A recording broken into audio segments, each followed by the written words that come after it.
అందరికీ నమస్కారం. సివిఆర్ ఓం ఛానల్ ప్రేక్షకులకు స్వాగతం. శుక్లాంబరధరం విష్ణుం శశివర్ణం చతుర్భుజం ప్రసన్నవదనం ధ్యాయేత్ సర్వవిఘ్నోపశాంతయేత్. మాతాపితరోనుగ్రహం గణపతిం గురుం నమస్కృతాం సరస్వతి నమస్తుభ్యం సర్వసంపత్ప్రదాయకం ఆయురారోగ్యమైశ్వర్యం దైవబలేన సిద్ధ్యతే. అందరికీ కూడా కార్తీక మాస శుభాకాంక్షలు తెలుపుతూ ఈరోజు ముఖ్యంగా ప్రతివారు గృహంలో అందరికీ వచ్చేటువంటి యొక్క సందేహం, తులసి కోటను మనం ఎక్కడ ధరించాలి, ఎక్కడ పెట్టుకోవాలి, ఇంట్లో ఏ దిక్కున పెడితే మనకు అనుకూలంగా ఉంటుంది, తులసిలో ఏ ఏ రకాలు ఉన్నాయి, ఎటువంటి తులసిని మనం ఇంట్లో పెట్టుకోవాలి, దాని యొక్క విధానం ఏంటి, ఆ తులసిని పూజించడం వల్ల మనకు కలిగేటువంటి లాభాలు ఏమిటివి, ఫలితాలు ఏమిటివి, ఇవన్నీ కూడా ఈరోజు మనం తెలుసుకుందాం. ముందుగా మనం తులసిలో రకాలు ఏమిటివో మనం తెలుసుకుందాం. ఒకటి లక్ష్మీ తులసి, 2 కృష్ణ తులసి, 3 భూ తులసి, 4వది అడవి తులసి. ఇంకా కొన్ని కూడా తులసి రకాలు ఉన్నాయి. అవి దాదాపుగా ఒక 12 రకాల తులసిలు ఉన్నాయి. దీంట్లో ముఖ్యమైనటువంటి ఒక 4 తులసీలు. ఈ 4 తులసీలలో మనం ఇంట్లో పెట్టుకునేటువంటి ఒక తులసి లక్ష్మీ తులసి. ఈ యొక్క లక్ష్మీ తులసిని మనం ఇంటి ముందర వసతి ఉంటే, ఇండిపెండెంట్ హౌస్ కానీ లేకుంటే ఇంటి ముందర కొంత స్థలం ఉంటే కానీ ఆ యొక్క ఇంటి లోపల గుమ్మం బయట కడపకి ఎదురుగా తులసి మొక్కను నాటుకొని అక్కడ పెట్టుకొని దానికి మనం పూజలు చేస్తూ ఉండాలి. ఇలా పూజలు చేస్తూ ఉండటం వల్ల విశేషమైనటువంటి ఫలితం ఏంటంటే, గృహానికి సంబంధించినటువంటి యొక్క చెడు ఫలితాలు ఏవైతే ఉన్నాయో, మనిషిలో ఉన్నటువంటి నెగిటివ్ ఏదైతే ఉందో అవన్నీ కూడా తొలగిపోయి ఇంట్లోకి లక్ష్మీదేవత ప్రసన్నమై అనుకున్నటువంటి యొక్క ఫలితాలన్నీ కూడా మనకు ఆ యొక్క తులసీమాత కలిగిస్తుంది. మరి తులసీమాతను మనం ఎప్పుడు పూజ చేయాలి? ప్రాతకాలంలో ఉదయాన్నే లేచి సూర్యోదయానికంటే ముందే స్నానం చేసి సూర్యోదయం కాకముందే తులసికి నమస్కారం చేసుకొని దీపారాధన, ఆవు నెయ్యితోటి ఆ తులసి వృక్షం దగ్గర దీపారాధన చేసి కొద్దిగా పప్పు, కొద్దిగా బెల్లం నైవేద్యం అక్కడ అమ్మవారి దగ్గర పెట్టి, కొద్దిగా పాలు, పంచామృతం, తేనె, కొద్దిగా ఒక 2 చుక్కలు తులసీమాత దగ్గర ఆ మొదట్లో పోసి గంగాజలంతో తులసిని సంప్రోక్షణ చేసి నమస్కారం చేసుకొని అమ్మవారికి నమస్కారం చేసుకొని 11 ప్రదక్షిణాలు, 21, 11 లేకంటే 3 ప్రదక్షిణాలు అలా చేసుకొని అగరబత్తీలు వెలిగించి తులసీమాతకు ఈ విధంగా పూజ చేసుకోవడం వలన మంచి ఫలితాలు అనేటివి కలుగుతాయి. అటు తర్వాత తులసి దగ్గర ఉన్నటువంటి ఒక గంధం చెట్టు మొదట్లో ఉన్నటువంటి ఆ మట్టిని తీసుకొని నొసట ధరించాలి. దానివల్ల సుమంగళిత్వం కలుగుతుంది. మరి రంభాఫలం అంటే తులసికి ఇష్టమైనటువంటి ఒక ఫలం ఏంటంటే రంభాఫలం అంటే కదలి ఫలం, అరటిపండు. ఈ యొక్క అరటిపండును అమ్మవారికి నైవేద్యంగా సమర్పించి ఆ ప్రసాదం తీసుకోవాలి. ఈ విధంగా ఒక దీపారాధనతోటి చేయవచ్చు. తులసికి 4 పక్కల కూడా 4 దీపాలు వెలిగించి తులసికి పూజ చేసుకోవచ్చు. మరి 8 దిక్కులు కూడా దీపాలు వెలిగించి తులసి చుట్టుగా అష్టదిక్పాలకుల దీపాలు వెలిగించి తులసి పూజ చేసుకోవచ్చు. మరి 12 దీపాలు కూడా తులసి చెట్టు కూడా చుట్టుగా పెట్టి మనం పూజ చేసుకోవచ్చు. కామితార్థం ఈప్సితం దృష్ట్యా, మన యొక్క కామితాలు ఏమున్నాయి, మన ఇష్టాలు ఏమున్నాయి, మన ఎందుకొరకు మనం ఆ యొక్క తులసి పూజను మనం చేసుకుంటున్నాం, ప్రతిరోజు చేసుకోవాలి.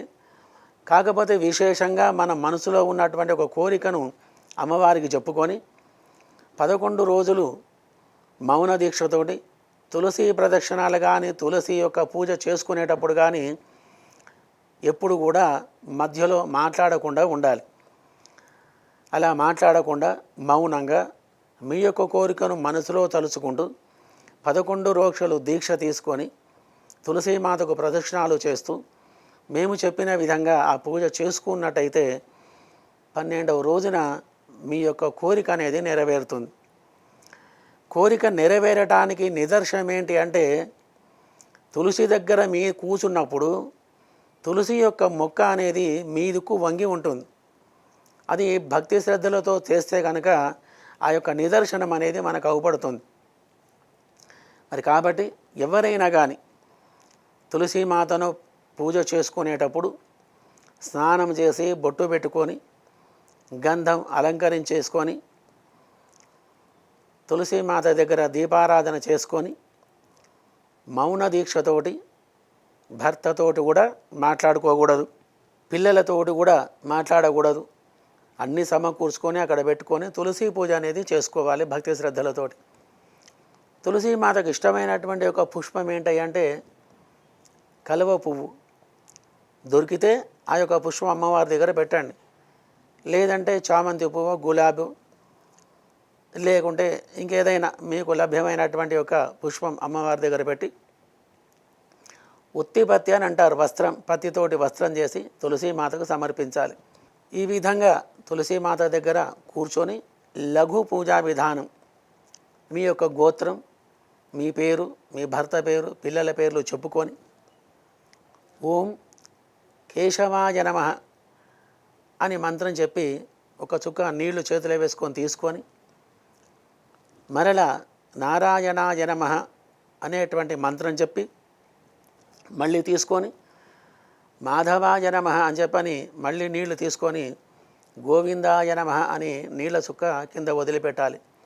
ఈ విధంగా ఆచమనం చేసి తులసీమాతకు నమస్కారం చేసుకొని గణపతికి, ఇష్టదేవతకి, లక్ష్మీనారాయణ అంటే విష్ణుమూర్తికి నమస్కారం చేసుకొని చక్కగా 5 నిమిషాలు 10 నిమిషాలు మీకు తోచిన విధంగా అక్కడ కూర్చొని ఆ యొక్క తులసీమాతకి పూజ చేసుకోవాలి. మరి ఈ విధంగా చేసుకోవడం వల్ల మంచి ఫలితాలు అనేటివి మనకు కలుగుతాయి. ఎటువంటి ఫలితాలంటే, వివాహం కానివారు తులసీమాతకు ఈ విధంగా పూజ చేసుకున్నట్టయితే తప్పకుండా 41 రోజులలో వివాహం జరుగుతుంది. సంతానం కానివారు తులసీమాతకు ప్రదక్షిణాలు చేస్తూ పుత్ర సంజీవి గింజలని దొరుకుతాయి షాపులో, పూజా స్టోర్లలో, అక్కడ ఆయుర్వేదం పూజా స్టోర్లలో.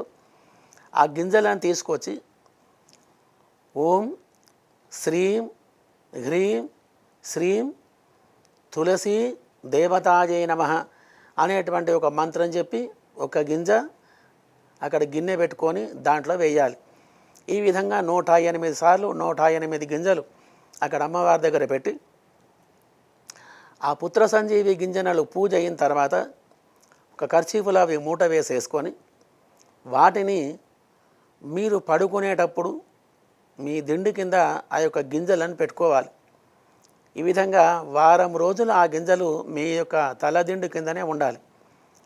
8వ రోజు తీసుకొని ఆ గింజలని మీ యొక్క కడుపుకు అలా చూయించి భార్యాభర్తలు కూడా ఇద్దరూ వెళ్ళి పారేటువంటి ఒక నీళ్లలో ఆ యొక్క తులసి ఆ గింజలను అక్కడ వదిలి రావాలి.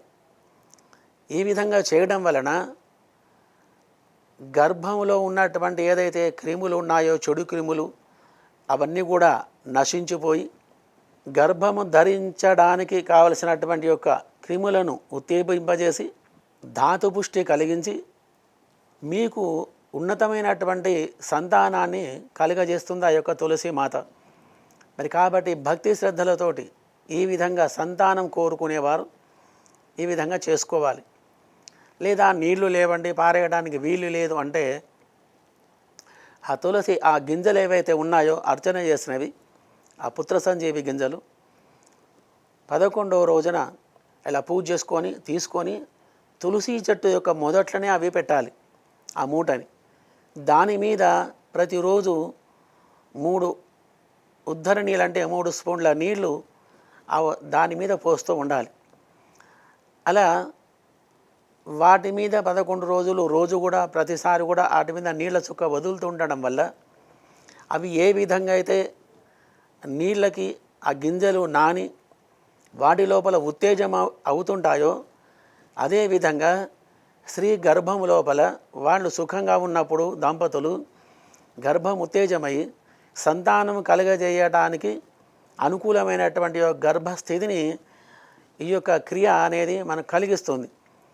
మరి కాబట్టి ఇటువంటి యొక్క క్రియను సంతానం కోరేవాళ్ళు చేసుకోవాలి.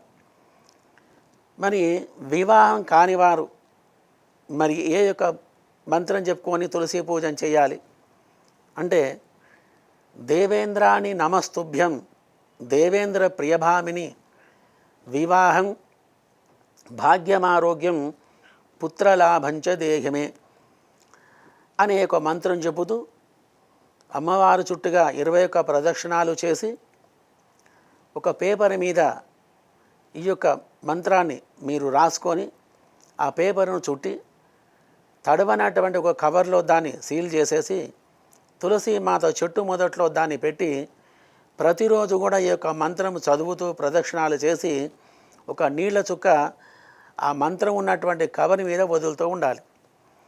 11 రోజులు ఈ విధంగా చేసి 11వ రోజున ఆ చిన్న లోపల ఉన్నటువంటి పేపర్ తీసుకొని దానిని ఒక చిన్న తాబీజులో పెట్టి ఆడవాళ్ళు చేతి దండకు ధరించినట్టయితే తప్పకుండా వారి యొక్క వివాహం కాకపోవడం అనేటువంటి సమస్య తొలగిపోయి చక్కని భర్త వాళ్లకు లభిస్తాడు. ఈ విధంగా వివాహం కాని వారు చేసేటువంటి పద్ధతి. మరియు వ్యవహారం అనుకూలంగా లేదు, వ్యాపారం అనుకూలంగా లేదు, భార్యాభర్తలు అనుకూలంగా లేరు అని అంటే కనుక దంపతులు ఇద్దరు కూడా తులసి చెట్టు దగ్గరికి వచ్చి ప్రాతకాల స్నానాదులన్నీ కూడా ముగించుకొని మంచి దుస్తులు ధరించి అలంకారం చేసుకొని భార్యాభర్తలు ఇద్దరు కూడా తులసి దగ్గర దీపారాధన చేసి ఈ యొక్క మంత్రాన్ని మీరు జపం చేసుకోవాలి. అది మంత్రం ఏమిటి? సర్వమంగళ మాంగళ్యే శివే సర్వార్థ సాధకే శరణ్యే త్ర్యంబకే దేవి నారాయణి నమోస్తుతే. దంపతులు ఇద్దరు కూడా సుఖంగా ఉండటానికి, అన్యోన్యంగా ఉండటానికి పతిం మనోరమాం దేహి మనోవృత్తానుసారిణి తారిణీం దుర్గ సంసార సాగరస్య కులోద్భవాం. ఈ యొక్క మంత్రం గృహిణి చేసుకోవాలి, భార్య. మరి ఇంకొక మంత్రం భర్త చదువుకోవాలి. పత్ని మనోరమాం దేహి మనోవృత్తానుసారిణి తారిణీం దుర్గ సంసార సాగరస్య కులోద్భవాం. దంపతులు ఇద్దరు కూడా ఒక మంత్రం, ఒక స్త్రీ ఒక మంత్రం భర్త. ఈ విధంగా ఇద్దరు కూడా వేరు వేరు మంత్రాలు దీంట్లో ఉన్నాయి కాబట్టి ఈ మంత్రాలు చదువుతూ ఇద్దరు కూడా తులసి చెట్టుకు ప్రదక్షిణాలు చేసి 40 రోజులు కానీ 21 రోజు కానీ 11 రోజులు ప్రదక్షిణాలు చేసి ఆ తులసి దగ్గర ఉన్నటువంటి మృత్తికను ఏదైతే ఉందో అది తీసుకొని ఇద్దరు కూడా నొసట ధరించినట్టయితే తప్పకుండా వారి యొక్క సమస్య తీరుతుంది. అంటే గొడవలు తగ్గిపోతాయి, అన్యోన్యంగా ఉంటారు, చికాకులు తగ్గిపోతాయి, వృత్తి వ్యవహారం అనేది బాగా ఉంటుంది, మంచి ఫలితాలు కలుగుతాయి, ధనం లభ్యమవుతుంది. ఇటువంటి ఒక అన్ని పనులు కూడా మనకు సక్రమంగా జరిగి మంచి ఫలితాలు కలిగించుకొని గృహంలో అందరూ కూడా సుఖంగా ఉండేటట్టుగా ఈ పూజ చేసినందువల్ల మనకు కలుగుతాయి. మరి కాబట్టి మరి ఇటువంటి యొక్క తులసి యొక్క పూజను సక్రమమైనటువంటి పద్ధతిలో ఉదయాన్నే సూర్యోదయానికి ముందే ఈ యొక్క పూజను చేసుకొని మీ యొక్క కామితార్థాలు ఏవైతే ఉన్నాయో అవన్నీ కూడా మనం చెప్పడం జరిగింది. పరిష్కారం ఆ యొక్క మంత్రం కూడా అవి చక్కగా మీరు చదువుకొని తులసి పూజను చేసుకొని అందరూ కూడా సుఖంగా ఉండండి. పరమేశ్వరుని యొక్క అనుగ్రహం వలన మీ యొక్క కోరికలు ఆ తులసి మాత నెరవేరుస్తుంది. శుభం భూయాత్.